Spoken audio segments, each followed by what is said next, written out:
mahausaagi khal chauna kaitharakpa maramna manipurgi maruiba turel kayagi ichel lepkhibana ngasidi miyai kaya isinggi awaba mayoknarakli Thoubal turel dadi khutsengi thausilna mahausaagi punsida akaiba pirakpana chahi lisang sitna miyai lakh kayana awaba khanglakli hiramasigi matangda Imphal today gi report ama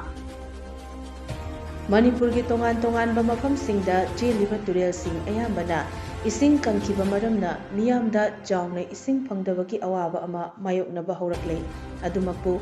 Manipurgi maruoiba turel ama oiriba Thoubal tureldi ising kangdrabasu matam kayagi mamangdagi khutsengi oiba lainang chenba maramna sizinaba yadri ngasidi miyamna hangoinariba nambul tureldagi Thoubal turelna hena sathiba phibam ama oirakle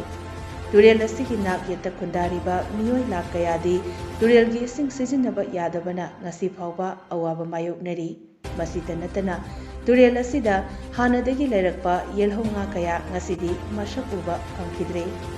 matam amada sasan singna Thoubal turelda kumduna ising thakpa urambado ngasidi ukhidre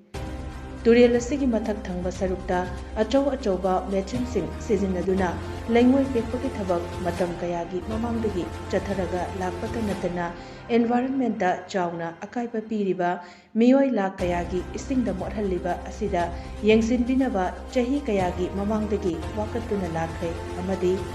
khongjang kaya marum changsinba laikre adubu kananasu hiramasida tabiba ubiba leitre haina turel asigi nak yeta khundariba miyoi kayana pendaba fongdoknari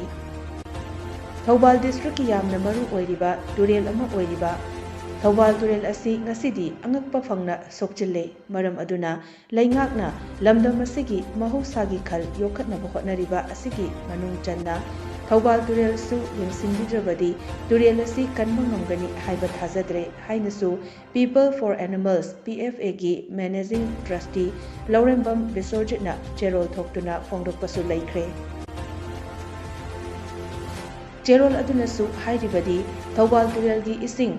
nephelometric turbidity unit NTU 400 ki mathakta yamna naina chele Thoubal turelda People for Animal PFA na ahanbo oina ising nairakpagi thizin khongchat chatkiba chahi mangarom surakpa numit asida amukka hena turel asigi fibam sokchinba thengnabani Thoubal turelgi mathak thangba saruksingda nung langoi paktaknana pekpa chamba tauba maramna khutsemgi anaibe ising chelakpani Ningtham thagi nong chudaba isingsu yamna luba matam oibana Manipurgi turel sing asi NTU 5 tagi 8 fauba oigadabani